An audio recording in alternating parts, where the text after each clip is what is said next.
میں نے قرآن مجید کے پہلے پارے میں سے ایک آیہ کریمہ کا کچھ حصہ تلاوت کیا ہے۔ اللہ کریم نے ارشاد فرمایا کہ فَكُلَّمَا جَاءَكُمْ رَسُولٌ بِمَا لَا تَهْوَىٰ، فرمایا تو کیا جب تمہارے پاس کوئی رسول وہ چیز لے کے آ جاتے ہیں جو تمہارے نفس کی خواہش نہیں، پیغمبر ایسی چیز تمہارے پاس لے آئے جن کو تمہاری خواہش، تمہارا نفس قبول نہیں کرتا،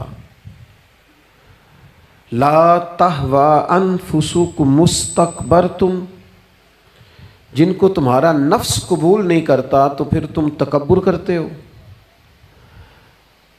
تمہارے نفس پر وہ چیز گراں گزرتی ہے، تمہاری خواہش کے وہ چیز خلاف ہوتی ہے، تمہاری مرضی کے مخالف ہوتی ہے، پھر وہ تم اس سے تکبر کرتے ہو۔ فَفَرِيقًا كَذَّبْتُمْ،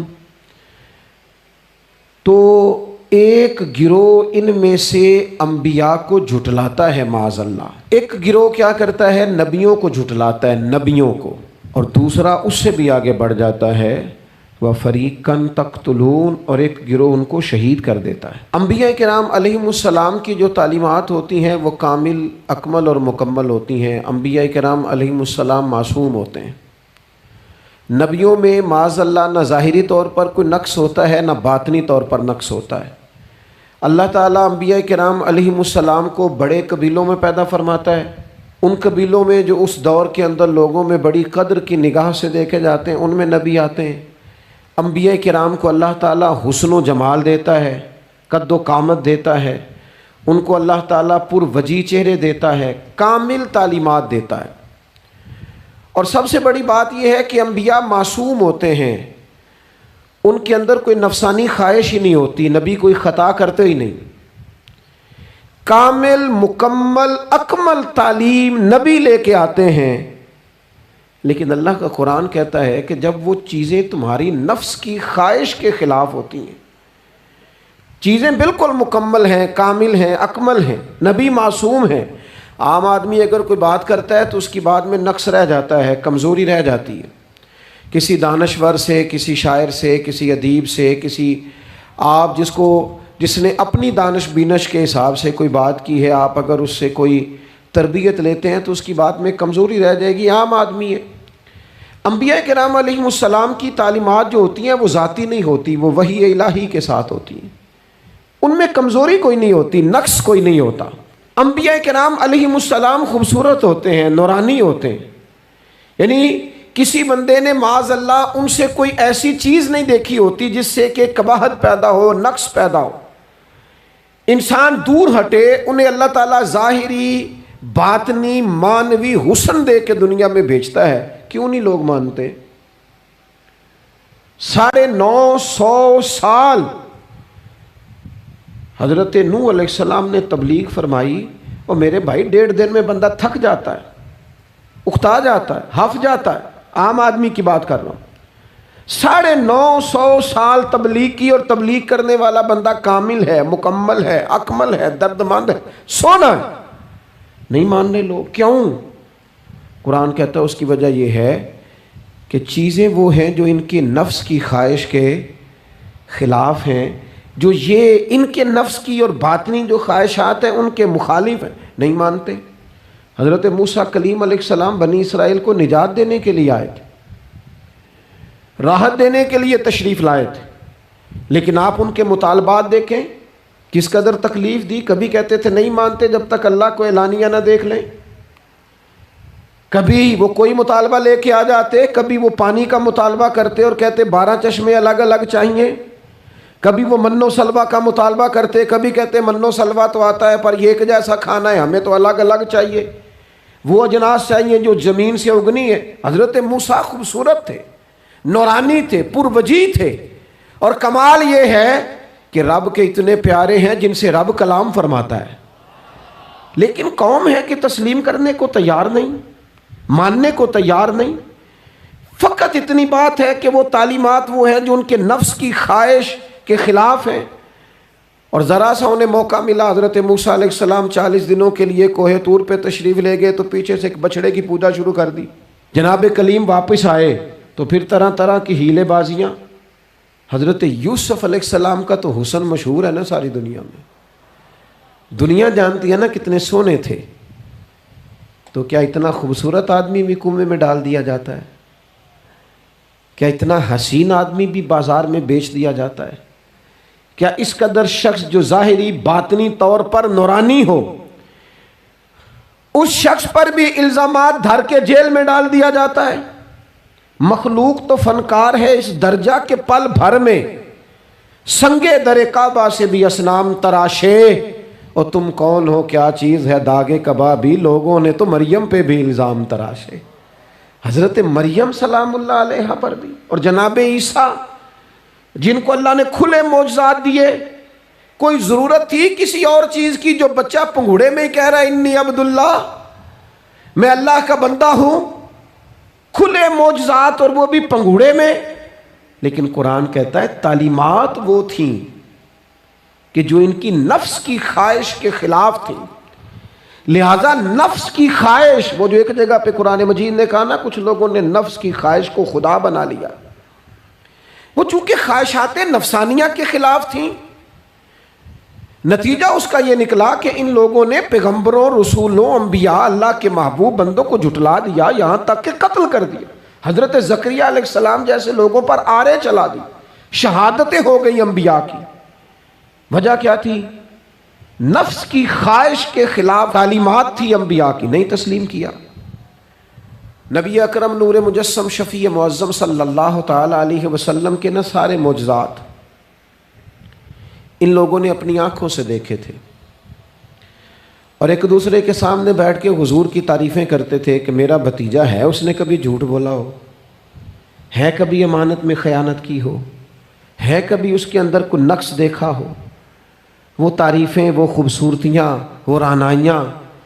لیکن جب حضور نے اعلان نبوت کیا نا، اب وہ جو خواہشات نفسانیہ تھی نا، وہ جو باطن کے اندر خواہشات مچلتی تھی، میں سردار ہوں، میرے ڈھیر سارے غلام ہونے چاہیے، میں کسی کو اپنا داماد قبول نہیں کرتا لہذا بیٹی کو زندہ دفن کروں گا، میں یہ کیسے قبول کر لوں کہ غریب آدمی میرے برابر میں آ کے بیٹھ جائے، برادری کی اونچ نیچ کیسے چھوڑ دوں۔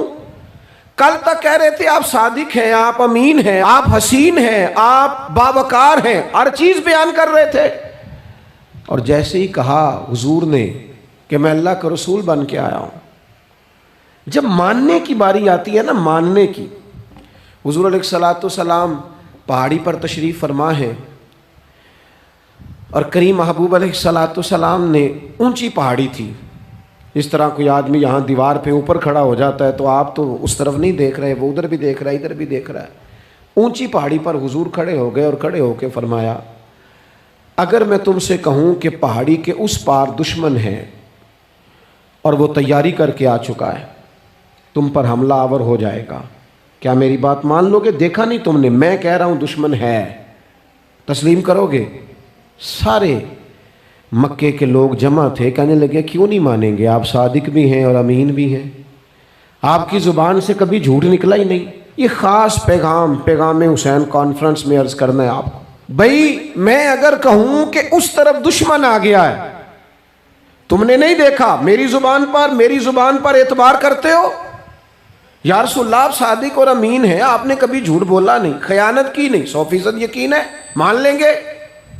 یہ بات ماننے کو تیار ہیں، یہ بات تسلیم کرنے کو تیار ہیں کہ آپ صادق اور امین ہیں، تو حضور نے فرمایا جس زبان سے تم یہ ماننے کو تیار ہو نا کہ اس طرف دشمن کھڑا ہے حملہ کر دے گا، اس زبان سے یہ بھی مان جاؤ کہ میں اللہ کا سچا رسول بن کے آیا ہوں۔ آپ میری بات کو سمجھیں، تھوڑی دیر پہلے بیک وقت کہہ رہے ہیں بالکل آپ جو کہتے ہیں حق اور سچ ہے، اور اب جب کہا میں رسول ہوں مان جاؤ، تو معاذ اللہ تعالیٰ ابو لہب کہنے لگا آپ کے ہاتھ ٹوٹ جائیں، آپ نے ہمیں اس کام کے لیے بلایا تھا، طرح طرح کی بولیاں بولنے لگے۔ جب مفادات پر چوٹ لگتی ہے، جب خواہشات نفس کو چھوڑنا پڑتا ہے، جب ذرا اپنی طبیعت پر کچھ چیزیں بوجھ بنتی ہیں، میرے اصحاب قبلہ عالم فرمایا کرتے تھے ہمارے دشمن جب ہم پر تنقید کرتے ہیں تو کئی باتیں غلط بھی کرتے ہیں لیکن کچھ باتیں ٹھیک بھی ہوتی ہیں، بجائے اس کے کہ ہم اسی وقت اٹھ کے قبول کریں، تسلیم کریں کہ جناب یہ بات جو آپ نے کیا یہ بالکل ٹھیک ہے، میں کھلے دل سے اس کو قبول کرتا ہوں. اتنی جرت کون کرے؟ اتنی ہمت کا مظاہرہ کون کرے؟ وہ چیزیں جو ہمارے نفس کی خواہش کے خلاف ہوتی ہیں ہم قبول کرنے کو تیار ہی نہیں ہوتے. لیکن جو مزاج دین ہمیں عطا کرتا ہے، وہ دین ہمیں یہ عطا کرتا ہے کہ جب تم یہ دیکھو نا کہ بات جو ہو رہی ہے وہ بات ٹھیک ہے، اگرچہ میرے مفادات کے بھی خلاف ہے، اگرچہ میرے نفس کی خواہش کے بھی خلاف ہے، اگرچہ میری سرداری کے بھی خلاف، ہو سکتا ہے میرا مالی نقصان بھی ہو، لیکن چونکہ ٹھیک ہے لہذا مجھے قبول کر لینی چاہیے. یہ جرت پیدا کریں اپنے دل کے اندر، یہ طاقت پیدا کریں. یہ آج کا پیغام ہے. آپ دیکھیے حضرت فاروق اعظم رضی اللہ تعالیٰ عنہ نے مسئلہ بیان کیا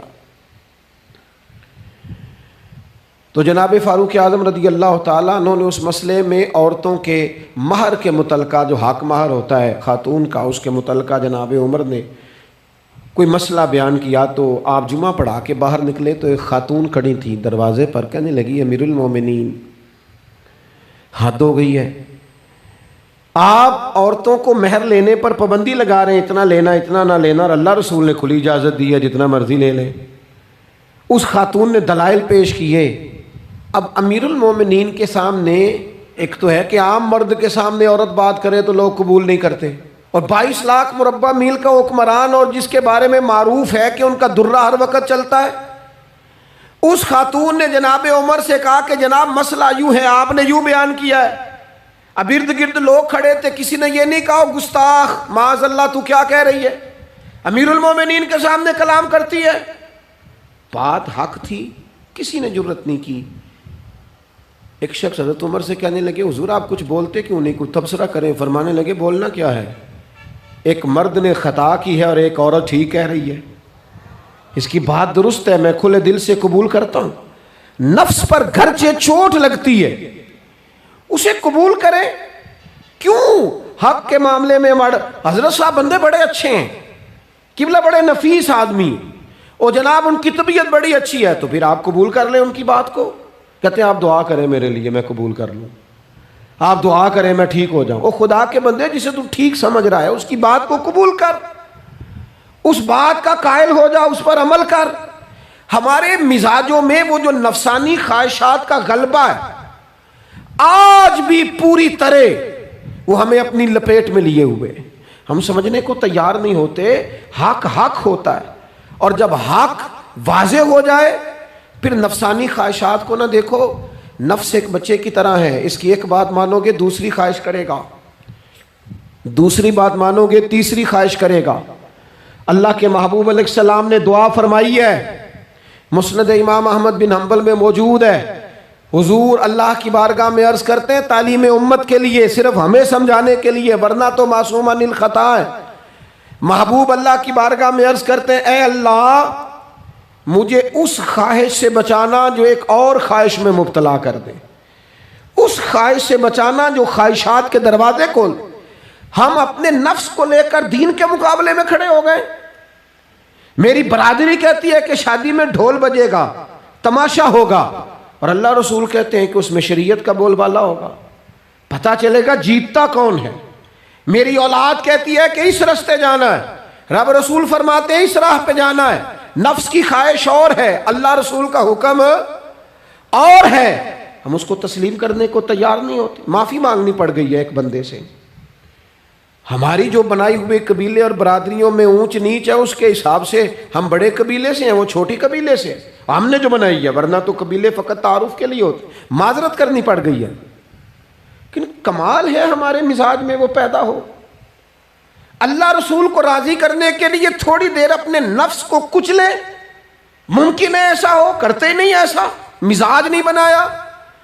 ہمارے نفس کی خواہش کے مطابق اگر چلیں پھر سارا. آپ یقین کریں لوگ استادوں کے پاس جا کے عزتیں اور پروٹوکول ڈھونڈتے ہیں، پیروں کے پاس جا کے عزتیں اور پروٹوکول ڈھونڈتے ہیں.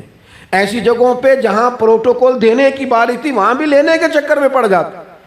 دینی کاموں میں اگر 4 لوگ ایک جگہ پہ اکٹھے کیے جاتے ہیں نا، یہاں دینی کام کر لو، تو وہاں جھگڑا شروع ہو جاتا ہے. دینی کام تو کرنا ہے پر آگے کون لگے گا. دینی کام تو کرنا ہے پر اس میں سربراہی کس کو ملے گی؟ دینی کام تو کرنا ہے، اس میں نام کس کا ہوگا؟ اس میں بڑا قد کس کا شمار کیا جائے؟ اس طرح قومیں آگے بڑھتی ہیں۔ اہل حق کس طرح ہوتے ہیں؟ سب سے آگے اپنے نفس کو رکھا جائے اور پھر انسان کا انقلاب آ جائے، یہ کیسے ممکن ہے؟ حضرت ابو ذر غفاری، میں قربان اس شخص پر، سیدنا ابو ذر غفاری، اس امت کے درویش فقیر، ایسا شخص جس کے بارے میں محبوب نے فرمایا زمین کے اوپر اور آسمان کے نیچے میرے ابو ذر سے سچا بندہ کوئی نہیں۔ اتنا بڑا آدمی زندگی فقر و فاقے میں گزار دی، اپنے مزاج پر طاری کر لی چیزیں کہ بس وہ سادگی جو ہمیں ہمارے رسول نے سکھائی ہے اسی میں رہنا ہے۔ حضرت ابو ذر غفاری گفتگو ہو رہی تھی، بات چیت ہو رہی تھی، جناب بلال حبشی رضی اللہ تعالیٰ عنہ کے ساتھ محو کلام تھے۔ حضرت بلال نے اپنے آپ کو سمجھا لیا تھا کہ میں دروازہ رسول کا گدا ہوں۔ کچھ لوگ نا غلام بے دام ہوتے ہیں، بے دام۔ ہمارے ہاں نا کچھ لوگوں کا پروٹوکول ہوتا ہے اور کچھ لوگ ایسے ہوتے ہیں جو صبح سے لے کے شام تک جھاڑو دے رہے ہوتے ہیں، خدمتیں کر رہے ہوتے ہیں۔ میں آپ کو صحیح معنوں میں بتاؤں تو اصل حقدار وہ ہوتے ہیں لوگ، اصل ڈیوٹیاں ان لوگوں کی ہوتی ہیں۔ حضرت بلال حبشی نے طے کر لیا تھا کہ میں نے بس نوکری کرنی اور توجہ سے کرنی ہے۔ اور میں آپ کو دل کی بات بتاؤں، میں نے بڑے کیمرے دیکھے اپنی زندگی میں، میں نے بڑا کچھ دیکھا تھوڑے وقت میں۔ میں آپ سے عرض کروں، وہ بڑی مزیدار زندگی ہوتی ہے جس میں انسان تھوڑا پیچھے بیٹھا ہوا ہوتا ہے، جس میں نا بہت سارے کام ہیں۔ میں تھوڑے دن پہلے ایک جگہ جماعت کرانے کے لیے کھڑا ہوا، ایک صاحب نے جماعت کی ویڈیو بنانی شروع کر دی، بعد میں مجھے دوست بتانے لگے، او خدا کے بندے، عبادت، تقریر میں کبھی رونا آ جاتا تھا، دعا میں رونا آ جاتا تھا، میں نے ضبط کرنا شروع کر دیا، چھوڑ دیا۔ لوگ آنسو بیچنے لگ جاتے، پیر صاحب رو پڑے۔ پیر صاحب کس بات پہ روئے؟ او خدا کے بندو، پیر کو معافی لے لینے دو اللہ رسول سے، اپنے لیے، اپنے سنگیوں کے لیے اللہ کے حضور اسے آنسو بہانے دو۔ کوئی چیز تو کیمرے سے باہر رہے، کچھ چیز تو۔ کیا خوبصورت لفظ ہے مولا علی شیر خدا کے، فرماتے ہیں اسے مبارک ہو جسے تھوڑے لوگ جانتے ہیں، اسے مبارک ہو۔ سے ثبوت نہ پچھو میتھوں، پلائے نظر کرم کا دھوئی، اے میں جانا یا دل بر جانے غیر نہ جانے کوئی، میں مسکین پرانا خادم کسے در ملی نہ ٹوئی، یہ تے واصف یار نے نظر جو کی تھی تے واصف ہی ہوئی۔ یہ تو اس کا فیصلہ ہے، ہمارے لیے مقام شکر ہے، ہر مقام پر شکر گزار ہیں، عاجزی کرتے ہیں، لیکن جو معاشرے کا ماحول بن گیا، یعنی ایک بندے سے بھی آپ بغیر کیمرے کے ملاقات ہی نہیں کر سکتے۔ وہ زیارت کرنے آتا ہے اور وہ ساتھ کہتا ہے 30 سیکنڈ کا میں نے کلپ بھی بنانا ہے، تو زیارت ہو گئی، ختم ہو گئی بات۔ یہ کون سی زیارت ہے جو تم نے قید بھی کرنی ہے ساتھ؟ خدا کا خوف کریں، کیا کس طرف ہم جا رہے ہیں؟ بہرحال عام دام برسر مطلب، حضرت بلال حبشی نے طے کر لیا تھا اپنی زندگی میں سادگی، پیچھے پیچھے رہنا ہے۔ وہ شہرت سے بچنے والا پیچھے پیچھے رہتا ہے، اور میرا جی چاہتا ہے ساری غزلیں اس ظالم کے نام کریں۔ کچھ لوگ طے کر لیتے ہیں میں نے پیچھے پیچھے رہنا ہے، ان کے اعلان کیے جاتے ہیں، بلایا جاتا ہے، پھر بھی پیچھے نکل جاتے ہیں۔ جو عرض کرنا چاہتا ہوں، حضرت سیدنا بلال حبشی نے طے کر لیا تھا۔ ایک دن کسی بات میں نا ہو جاتا ہے رائے کا اختلاف، رائے کے اختلاف کو کبھی مخالفت نہ بنائیں، اپنوں سے اختلاف ہو تو اختلاف رائے رکھیں، رائے دیں، حکم کبھی نہ دیں۔ ہمارے یہاں لوگ حکم دیتے ہیں، رائے نہیں دیتے، بعد میں ادھر ادھر بیٹھ کے شکوے کرتے ہیں، دسو جی میری منی نہیں، وہ بھی تیرے سے مشورہ لیا تھا، قبول بھی ہو سکتا ہے، رد بھی ہو سکتا ہے، ختم ہو گئی بات۔ کسی بات میں جناب ابو ذر غفاری کا اور حضرت بلال حبشی کا رائے کا اختلاف ہو گیا۔ اب حضرت بلال حبشی غلام ہے، جناب ابو ذر بڑے قبیلے سے، تو جناب ابو ذر غفاری نے بات کرتے کرتے حضرت بلال کو کہہ دیا، او حبشن کے بیٹے، تھے بھی وہ حبشن کے بیٹے، لیکن حضرت بلال کے دل کو تکلیف ہوئی۔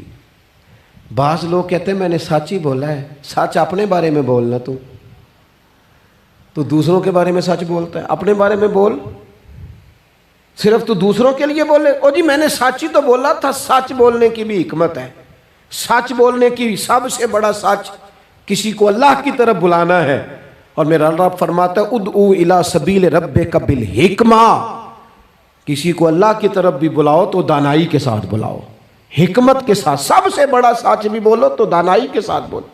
تو نے سچ بولا ہے اور تو نے لوگوں کا کلیجہ چیر کے رکھ دیا ہے. یہ کیا انداز ہوا تیرا سچ بولنے کا؟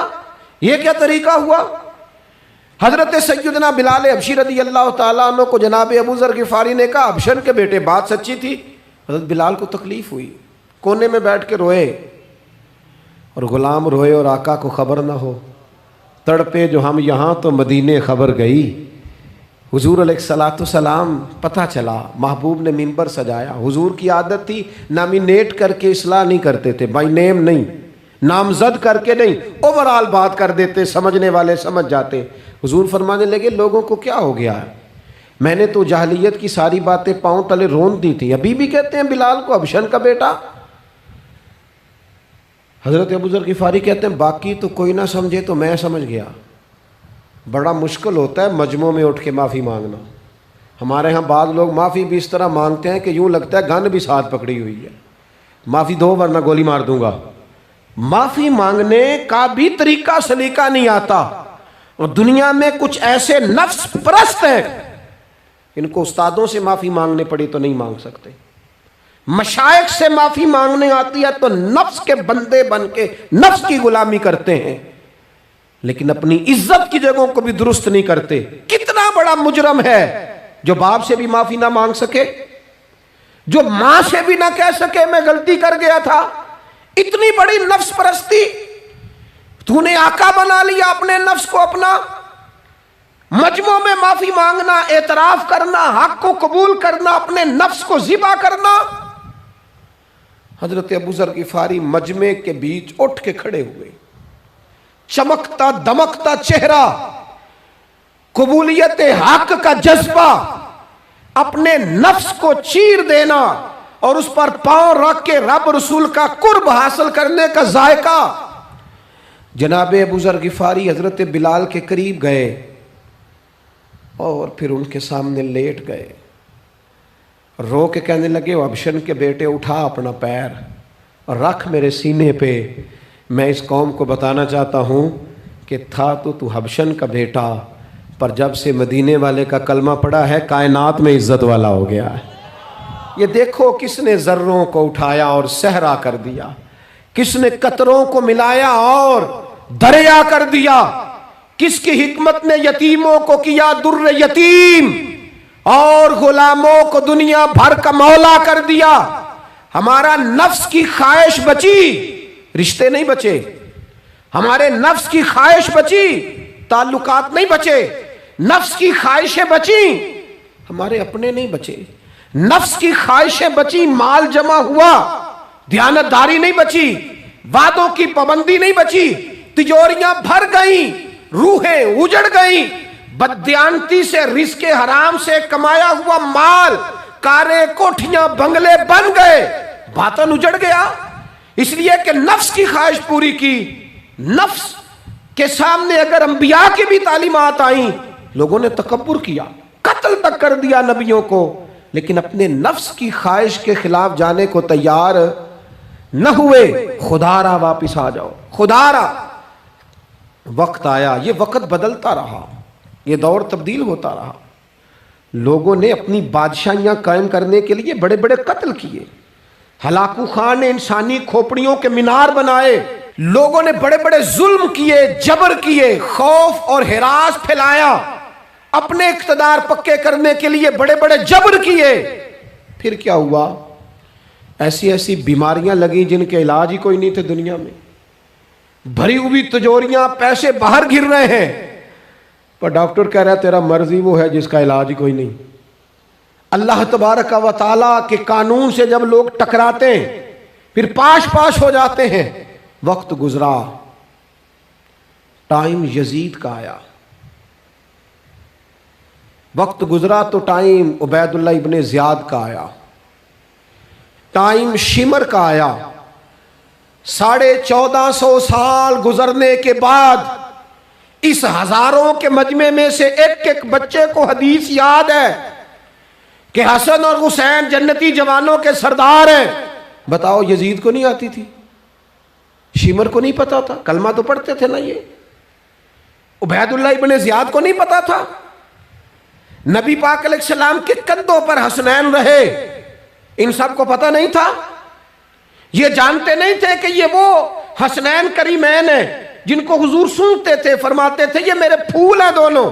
کیا بات رضا اس چمنستان کرم کی، زہرا ہے کلی جس میں حسن اور حسین پھول۔ آج 1450 سال گزرنے کے بعد امت کو حدیث آتی ہے کہ نبی پاک علیہ السلام نے فرمایا جس نے حسن اور حسین سے پیار کیا اس نے مجھ سے پیار کیا، جس نے ان سے بغض رکھا اس نے مجھ سے بغض رکھا۔ کلمہ پڑھتے تھے، مسلمان کہلاتے تھے۔ 10 محرم کو جمعے کا دن تھا، امام حسین امامہ باندھ کے گھوڑے پر بیٹھ کر خطبہ دینے لگے تو ایک شخص اندر سے بول کے کہنے لگا حسین تقریر لمبی نہ کر، ہمارا جمعہ لیٹ ہو رہا ہے۔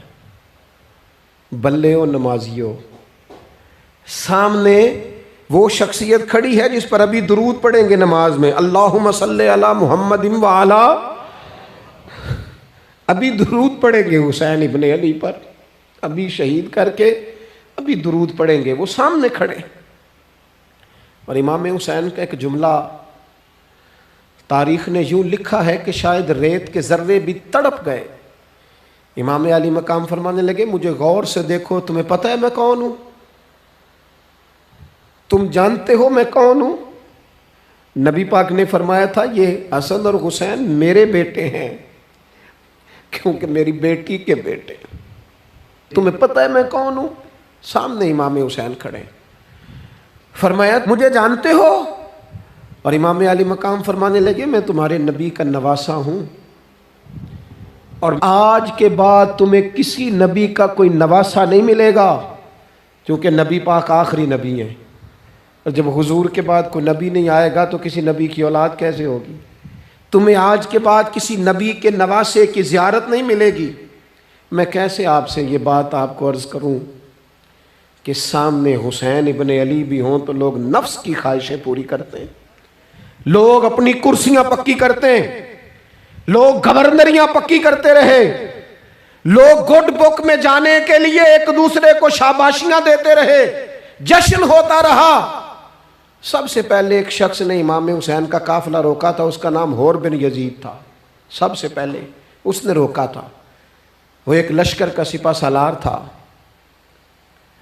جب امام حسین رضی اللہ تعالیٰ عنہ نے خطبہ پڑھا نا تو حور یزیدی فوج میں تھا، واپس گیا اور عبید اللہ ابن زیاد سے جا کے کہنے لگا، یا جو بھی وہاں لوگ موجود تھے یزیدی فوج کے، ان سے کہنے لگا تم نے تو کہا تھا کہ صرف راستہ روکنا ہے، تم نے تو کہا تھا کہ صرف ان سے کچھ منوانا ہے، تم نے تو جب مجھے بھیجا تھا تو کہا تھا کہ بس تھوڑے معاملات ہیں، اوہ سچ بتاؤ نبی کے نواسے کو شہید کرو گے؟ تم نے تلواریں نکال لی ہیں، نیزے نکال لیے ہیں، تیر نکل آئے ہیں، تیاری مکمل ہے، مجھے سچ بچاؤ، کیا حسین ابن علی کی گردن پر خنجر چلانے لگے ہو؟ سیدہ فاطمہ کا جگر پارا شہید ہوگا؟ کیا یہ خبر سچ ہے؟ یوں ہوگا؟ تو کہنے لگے ہاں یہی حکم ہے ہمیں، یہی تیاری ہے، یہی پروگرام ہے، یہی پلان ہے، یہی ہوگا۔ کہنے لگا میں اور آپ تو مدینے والے رسول کا کلمہ پڑھتے ہیں، تو کیا محبوب کے نواسے کو ذبح کرو گے؟ جناب علی اکبر کو جن کا چہرہ رسول پاک سے ملتا ہے، حضرت قاسم بن حسن کو، جناب علی کے بیٹوں عباس بن علی کو، حضرت علی کے بیٹے ابو بکر بن علی کو، حضرت علی کے بیٹے عمر بن علی کو، حضرت علی کے بیٹے یہ بھی 3 کربلا میں موجود، حضرت عثمان ابن علی کو، ان کو شہید کرو گے؟ نے کہا ہاں تیاری ہو گئی ہے۔ تو سب کے ضمیر مردہ نہیں ہوتے، ہاں بڑی بڑی سخت جگہوں پہ پھول اگتے ہیں۔ حر نے جب ان سے کہا کہ تمہارا پکا ارادہ ہے، کہا پکا ارادہ ہے، تو اس نے کہا یہ زرہ پکڑو، یہ عہدہ پکڑو، مجھے تمہارا دیا ہوا عہدہ نہیں چاہیے، حسین کے نانا کی دی ہوئی جنت درکار ہے، یہ رکھو اپنے پاس، مجھے تمہارا۔ ایڑی لگائی اس نے اور دوڑا اور امام حسین کے قدموں میں گیا، کہنے لگا حضور میں مجرم ہوں، میں خطا کار ہوں، میں نے سب سے پہلے آپ کو روکا تھا، پر مجھے قسم ہے اللہ کی، میں جانتا نہیں تھا ان کا ارادہ کیا ہے۔ حضور بھول گیا، غلطی کر بیٹھا، یہ اندھے ہوں گے، ان کی آنکھوں میں پٹی بندی ہوگی، اور مجھے تو پتہ ہے نا کہ دنیا کو پھر محمد کا نواسہ نہ ملے گا، مجھے خبر ہے۔ اگر معافی مانگوں تو معاف کر دو گے؟ پہلا مجرم ہوں، میں نے روکا ہے۔ اگر آ جاؤں تو قبول کر لو گے؟ یہ ظرف، یہ حوصلے، یہ توانائیاں اگر ہیں تو سیدہ فاطمہ کے دودھ میں ہیں، یہ شیر خدا کی تربیت میں ہیں، یہ محبوب نے جو ان کی زبانوں کو چوسا تو اس کرم میں ہے۔ حضرت امام حسین نے اٹھ کے سینہ یوں چوڑا کیا، ہاتھ پھیلائے، فرمایا آجا، لگ جانا میرے سینے کے ساتھ، تو آ جانا، تو نے دیر کی، ہم تو پہلے سے منتظر تھے، تو آ جا، تیری ساری معاف ہیں۔ ہور کے مقدر جاگے، امام علی مقام کے لشکر میں شامل ہوا۔ بعض نے لکھا ہے جو لوگ ابتدا میں شہید ہوئے امام حسین کی طرف سے، ان میں ہور شامل۔ خدا را، کچھ خواہشات، کچھ نفسانی باتیں چھوڑ دو۔ سارا دن اپنے آپ کو ہی منواتے رہنا، اپنی ضد کے سامنے لوگ بڑے بڑے ادارے تباہ کر دیتے، بڑی بڑی جماعتیں تباہ ہو گئیں، بڑے بڑے آستانے خیر کے ٹوٹ گئے، لیکن ہماری انا، ہماری ضد، ہمارا تکبر، ہماری اپنے لیے خواہشات یہ ختم نہ ہو سکیں۔ امام حسین رضی اللہ تعالیٰ عنہ کو جن لوگوں نے شہید کیا، انہیں حضور کا خون نظر نہیں آیا، نفس کی خواہشیں نظر آئیں، جائیدادیں نظر آئیں، لیکن پتہ ہے کمال کیا ہے؟ ہمیشہ جو لوگ حق قبول کرتے ہیں نا، اللہ تعالیٰ انہیں یہ عزت عطا کرتا ہے۔ دو چار باتیں میری ضرور لے کے جانا، یہی لنگر ہے آج پیغام حسین کانفرنس کا۔ دیکھو آپ کے والد آپ کو جو سمجھاتے ہیں وہ ٹھیک ہے، یا جو آپ کہہ رہے ہیں وہ ٹھیک ہے؟ غور کرو، آپ کے اساتذہ اور مشائخ جو آپ کو کہتے ہیں وہ ٹھیک ہے، یا جو ضد آپ نے لگا لیا وہ ٹھیک ہے؟ اور سب سے بڑھ کر اللہ رسول کا حکم زیادہ مؤثر ہے، یا جو آپ نے اپنی مرضی سے چیزیں طے کی ہیں وہ زیادہ مؤثر؟ اپنی نفسانی خواہشات کو تھوڑی دیر کے لیے کنٹرول کرو، اپنے آپ پر تھوڑی دیر کے لیے پابندی لگاؤ، ایک ایک کر کے اپنی خواہشات کو کچلو، زندگی کے اندر کچھ ایسی چیزیں پیدا کرو جس سے روح تازہ رہے، دل تازہ رہے، طبیعت تازہ رہے، دین بچا رہے۔ جتنی طلاقیں ہوتی ہیں نا معاشرے میں، ہم سے اگر دن میں 100 لوگ مسئلہ پوچھتے ہیں تو 95 طلاق والے ہوتے ہیں، سوائے اس کے کہ نہ میاں ہارنے کو تیار تھا، نہ بیوی ہارنے کو تیار تھی، بالآخر رشتہ ہی ہارا، دونوں کے ہوتے ہوئے بچے یتیموں جیسی زندگی گزارنے لگے۔ تھوڑی دیر کے لیے لوگ چپ نہیں کیے، سارا کچھ ختم کر لیا۔ اپنی مزاج کے اندر، اپنی طبیعت کے اندر تحمل پیدا کرو، بردباری۔ میں ایک دفعہ بہت پریشان تھا، حالات کچھ عجیب رخ اختیار کر گئے، بہت پریشان تھا، تو میں ایک بزرگ کی خدمت میں حاضر ہوا، میں نے کہا دعا فرمائیے گا، تو مجھے کہنے لگے سیدہ زینب کی سیرت پڑھو۔